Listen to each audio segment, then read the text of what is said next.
àkójúmọ́ níbikíbi tẹ́ láǹfààní láti máa wò wá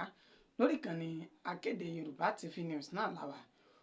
Ojú tẹ́ fún wò wá, ojú náà ò ní fọ́, etí tẹ́ fi ń gbọ́ ìròyìn wa, etí náà ò ní di. Ẹ ṣeun, ẹ kú ìfẹ́ gbogbogbò àti àsìkò tẹ́ ń fi hàn sí wa lórí ìkànnì akéde Yorùbá.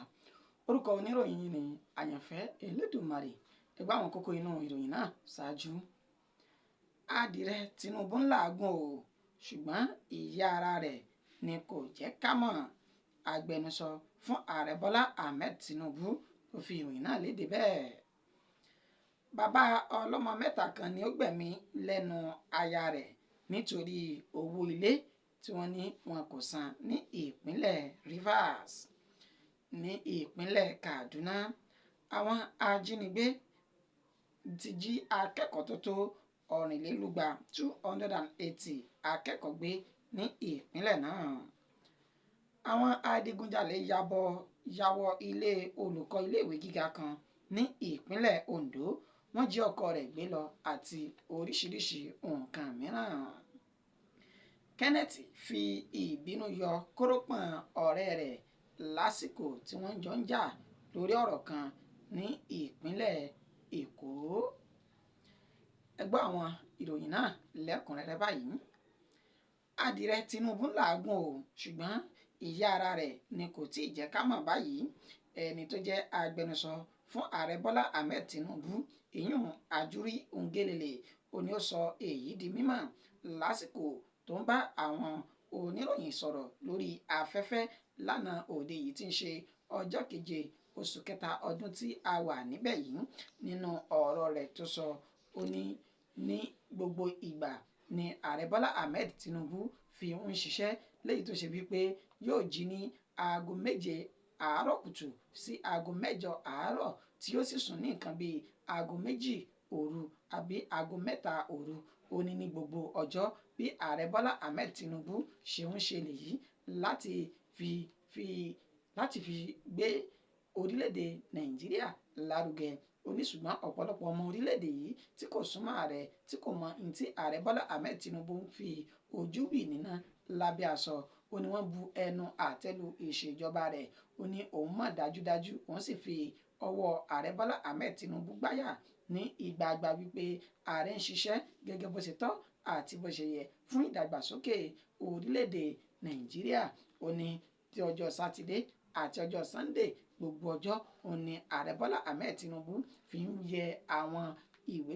pélébé àti fáìlì lórí ìrànà tí kò ní sí ẹnikẹ́ni níbẹ̀ débi tí wọ́n kí wọn kú iṣẹ́ àbí tí wọ́n bu ẹnu àtẹ́lù.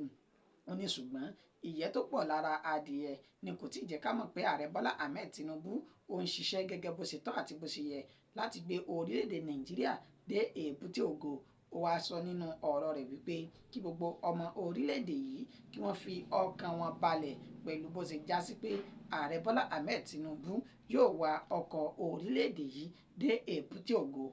láìpẹ́.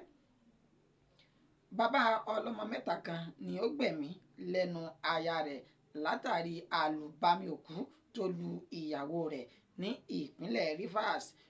Ẹni tí orúkọ rẹ̀ ń jẹ́ Michael Chidozie, ó ní ó ti lu ìyàwó rẹ̀ pa báyìí tí orúkọ rẹ̀ ń jẹ́ Ufuama Chidozie, látàrí pé wọ́n ní èdè àìyedè ó wáyé láàrin àwọn méjèèjì nípa owó ilé tí wọ́n ń gbé, pé ta ni kó san owó ilé, tí wọ́n sì ní Michael yìí ó ń ti owó ilé náà sí ìyàwó rẹ̀ tí ó di olóògbé Ufuoma wípé òun ni yóò san owó ilé náà, léyìí tí ìyàwó rẹ̀ náà fi àáké kọ́rí wípé ojúṣe ọkùnrin ni láti san owó ilé, kì í ṣe títí obìnrin. Èyí tí wọ́n ní ó di ìràntó láàrin àwọn méjèèjì, tí wọ́n sì fi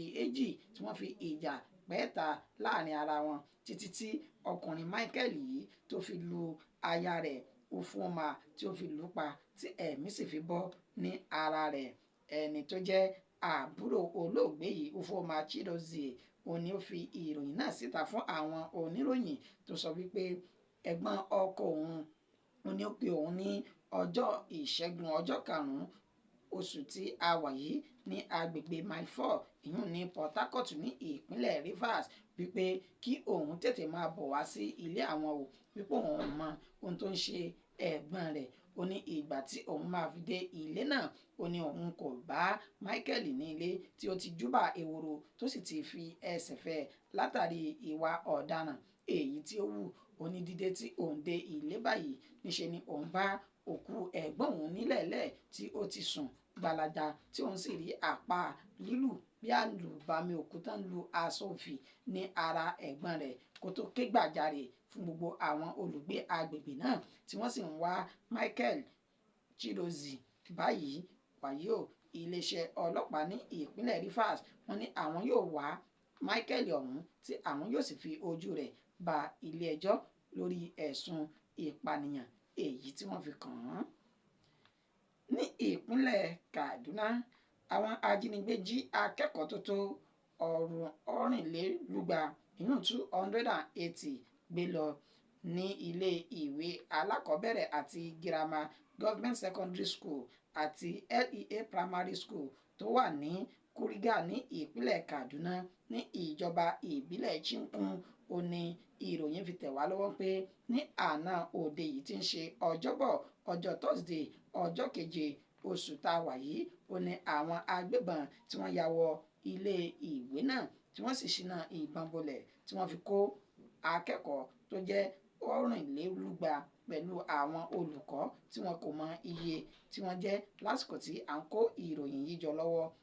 Wọ́n sọ ní àlàyé wípé ní dédé bíi aago 8 kù ìṣẹ́jú 15 òní ní ìṣẹ̀lẹ̀ náà ṣẹlẹ̀ nígbà tí àwọn agbébọn ọ̀hún tí wọ́n ya bo inú ilé ẹ̀kọ́ náà. Ẹni tí orí kó yọ lára àwọn tí ó jẹ́ olùkọ́ ilé ẹ̀kọ́ ọ̀hún ó ní ó ṣe ní àlàyé fún àwọn oníròyìn wípé òun dé ilé ìwé ọ̀hún tí òun sì lọ fi ọwọ́ bọ ìwé gẹ́gẹ́ bí ìṣe àwọn lójoojúmọ́. Ó ní nígbà tí àwọn yóò gbójú sókè wọn àti ẹni tó jẹ́ alákòóso ilé ìwé ọ̀hún ó ní àwọn ti rí pé àwọn agbébọn ọ̀hún wọ́n ti rọ̀gbà yí gbogbo ilé ìwé ọ̀hún ká tí àwọn kò sì mọ ní tí àwọn yóò ṣe mọ́. Ó ní àṣẹ tí wọ́n pa fún àwọn ni kí àwọn máa rìn lọ sí inú igbó pẹ̀lú gbogbo àwọn akẹ́kọ̀ọ́ tí wọ́n wà ní ilé ẹ̀kọ́ lásìkò náà. Ó ní lásìkò táwọn wọ inú igbó yìí ó ní òun fi ọgbọ́n ṣe tí òun sì fi ẹsẹ̀ fẹ́ láàrin wọn pẹ̀lú àwọn mìíràn tí orí jọ kó yọ níbi ìṣẹ̀lẹ̀ náà. Ó ní bí òun ṣe kúrò ni òun tètè gba inú ìlú lọ tí òun sì ké sí gbogbo àwọn ará ìlú pé nǹkan tí ń ṣẹlẹ̀ o, àwọn ajínigbé tí ń jí àwọn akẹ́kọ̀ọ́ àti olùkọ́ gbé lọ tí gbogbo wọn sì ní wọ́n pe àwọn fìjìláńtẹ́ tí wọ́n tẹ̀lé àwọn akẹ́kọ̀ọ́ náà. Ó ní ṣùgbọ́n gbogbo ìlàkàkà àti ìgbìyànjú àwọn fìjìláńtẹ́ ọ̀hún ó ní ó já sí pàbó pẹ̀lú bí ẹ̀mí ọ̀kan lára wọn bí ó tún ṣe bá ìṣẹ̀lẹ̀ náà lọ tí àwọn sì ti sin ní àná nígbà tí ìṣẹ̀lẹ̀ náà tí ó ṣẹlẹ̀. Ẹni tó jẹ́ gómìnà ìpínlẹ̀ Kaduna Uba Sani òun náà lọ sí ibi tí ìṣẹ̀lẹ̀ ọ̀hún ti ṣẹlẹ̀ tí ó sì koro ojú. Bẹ́ẹ̀ ni ó fi ọkàn àwọn òbí àti alágbàtọ́ àti àwọn agbègbè pẹ̀lú ẹbí àti ará wọn tí wọ́n jí gbé náà wípé kí wọ́n fi ọkàn wọn balẹ̀ wọn yóò padà wá bá wọn ní ayọ̀ àti àlàáfíà láì ní sí ohunkóhun tí yóò ṣe wọn. Láìpẹ́ yìí náà ni ní àná òde yìí òun náà ni ìròyìn sọ jáde wípé ní agbègbè Ongala ní ìpínlẹ̀ Borno òun ni ìṣẹ̀lẹ̀ láabi yìí náà tún ti ṣẹlẹ̀ níbi tí àwọn agbésùmọ̀mí tí wọ́n ti jí àwọn abilékọ tó tó 200 gbé lọ lásìkò tí wọ́n lọ wá igi ìdáná ní inú oko. Gbogbo èyí ni àwọn ìjọba ìpínlẹ̀ tí wọ́n rò pọ̀ tí wọ́n fi ń rawọ́ ẹ̀bẹ̀ sí ìjọba àpapọ̀ láti bá wọn wá ojútùú sí ìṣẹ̀lẹ̀ yìí kí ó lè di ohun àfisẹ́yìn tí eégún fi ń sọ. Gbogbo àwọn ẹgbẹ́ olùkọ́ káàkiri orílẹ̀-èdè Nàìjíríà ni wọ́n ti rawọ́ ẹ̀bẹ̀ sí ìjọba àpapọ̀ wípé kí ó tètè gbé ìgbésẹ̀ tó tọ́ àti èyí tó yẹ fún ìtúsílẹ̀ àwọn ènìyàn tí wọ́n jí gbé ní ìpínlẹ̀ Kaduna náà. Àwọn adigunjalè ya wọ ilé olùkọ́ iléèwé gíga kan ní ìpínlẹ̀ Ondo. Wọ́n jí ọkọ̀ rẹ̀ gbé lọ pẹ̀lú oríṣiríṣi nǹkan àlùmọ́ọ́nì mìíràn. Olùkọ́ ilé ìwé gíga Adékúnlé Ajásin ti Àkùngbá tí orúkọ rẹ̀ ń jẹ́ Ọlákúnlé Jayéọlá ó ní ó fi ìròyìn léde wípé ní ọjọ́bọ̀ tí ń ṣe àná òde yìí ọjọ́ Thursday ọjọ́ keje oṣù kẹta yìí ó ní àwọn adigunjalè kan tí wọ́n ya wọ inú ilé rẹ̀ láti ojú fèrèsé ní bíi oògùn bíi jùjú bíi nǹkan ó ní àwọn adigunjalè ọ̀hún ó ní wọ́n lò lásìkò tí wọ́n wá sí agbègbè tí wọ́n wá sí ilé ọ̀hún yìí èyí tó wà ní Ugbe Àkókó ní ìpínlẹ̀ Ondo ó ní àwọn kò tiẹ̀ gbọ́ nǹkan kan bẹ́ẹ̀ ni àwọn kò mọ̀ ara ò fu àwọn títí tí àwọn adigunjalè ọ̀hún tí wọ́n fi gbé mọ́tò tí wọ́n kó ATM àti oríṣiríṣi ọjà ìyàwó ọ̀hún èyí tó wà nínú ọkọ̀ tí wọ́n mú kọ́kọ́rọ́ rẹ̀ tí wọ́n wà sálọ yìí ó ní òun kò mọ̀ nǹkan kan bẹ́ẹ̀ ni àwọn tí àwọn jọ ń gbé ilé wọn kò yíra padà gẹ́gẹ́ bí àwọn àgbà ṣe máa ń sọ pé àsùnparadà báyìí ó ní ti gé àjà ó ní kò sí fún àwọn torí pé àwọn sùn lọ fanfan tí àwọn kò fi mọ nǹkan kan tí ó ṣẹlẹ̀ àfi ìgbà tí ilẹ̀ mọ́ tán báyìí ó ní àwọn wá fura wípé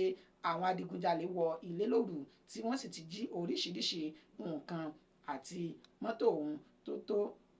oríṣiríṣi nǹkan pẹ̀lú mọ́tò àti àwọn nǹkan mìíràn tó jẹ́ ọjà aya rẹ̀ tí ó wà nínú ọkọ̀ ọ̀hún tó mílíọ̀nù lọ́nà náírà tí wọ́n gbé lọ ó ní òun ti lọ sí ilé iṣẹ́ ọlọ́pàá láti fi ìṣẹ̀lẹ̀ náà tó wọn létí tí wọ́n sì ní àwọn yóò ṣe iṣẹ́ àwọn bí iṣẹ́ táwọn yóò bẹ̀rẹ̀ ìgbésẹ̀ lórí bí àwọn yóò ṣe mú àwọn adigunjalè èyí tí wọ́n ṣọṣẹ́ lóru mọ́júmọ́ àná yìí.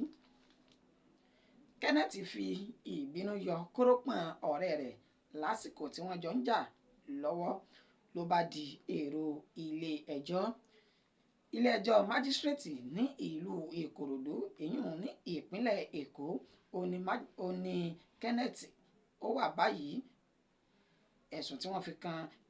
Kenneth ó ní wípé òun àti ọ̀rẹ́ rẹ̀ tí orúkọ rẹ̀ ń jẹ́ Pascal Uche ó ní wọ́n jọ ní èdè àìyedè láàrin ara wọn tí ní àná òde tí ń ṣe ọjọ́ keje oṣù kẹta ọdún tá a wà yìí wọ́n ní àwọn kò tiẹ̀ lè sọ ohun tó fa ìjà náà láàrin àwọn méjèèjì ṣùgbọ́n kí àwọn tó ṣẹ́jú pẹ́ ó ní Kenneth ni ó ti fi ìbínú yọ Kórópọ ọ̀rẹ́ rẹ̀ méjèèjì tí èyí sì ń jà fitafita tí ń jẹ oró okú nílẹ̀ẹ́lẹ̀ kó tó di pé àwọn ènìyàn wọ́n wá gbé lọ sí ilé ìwòsàn níbi tí wọ́n ti ń gba ìtọ́jú. Adájọ́ àgbà ní ilé ẹjọ́ májísírèètì ọ̀hún èyún A.O. Ọ̀nàlàjà ó wá sọ wípé òun fi ààyè sílẹ̀ fún bẹ́ẹ̀lì olùgbẹ́jọ́ náà wípé kí ó san owó tó ẹgbẹ̀rún lọ́nà ọ̀ọ́dúnrún náírà 300,000 naira wọ́n sì sún ẹjọ́ sí ọjọ́ 14 oṣù kẹta ọdún yìí lórí ẹ̀sùn ìwà láabi tí wọ́n fi kan Kenneth èyí tó fi ìbínú yọ Kórópọ ọ̀rẹ́ rẹ̀ méjèèjì jáde síta lásìkò tí wọ́n ń jà. Kenneth Pascal Uche ó ní wọ́n sọ wípé ó ti wà nílé ìwòsàn níbi tó ti ń gba ìtọ́jú lọ́wọ́ báyìí lẹ́sẹ̀ kan ayé àti ẹsẹ̀ kan ọ̀run. Ìròyìn wa kò ní jù báyìí lọ fún ti òwúrọ̀ yìí ẹ pàdé wa lọ́sàn-án òní nígbà tá a tún máa mú ìròyìn mẹ́wàá fún wa kó tó di ìgbà náà ẹ má gbàgbé pé ìpolówó ọjà báyìí ni àgúnmu òwò bákan náà ni kẹ́ subscribe sórí ìkànnì tí ẹ ti ń wò wá yìí Akéde Yorùbá TV News kẹ́ lè máa rí ìròyìn àjàbalẹ̀ gbọ́ lóòrèkóòrè àti oríṣiríṣi ètò nípa bó ṣe ń lọ nílẹ̀ káàárọ̀ òjíire. A máa ṣẹnu wa ní déédéé síbí fún ti àkókò yìí orúkọ tèmi kò yí padà àyànfẹ́ Elédùmarè yín náà ni òní á sàn wá sówó á sàn wá sọ́mọ àtàìkú tí ń ṣe baálẹ̀ ọ̀rọ̀ ibi àríwá kété ire á sì wá wa wálé láṣẹ Elédùà ó dàbọ̀.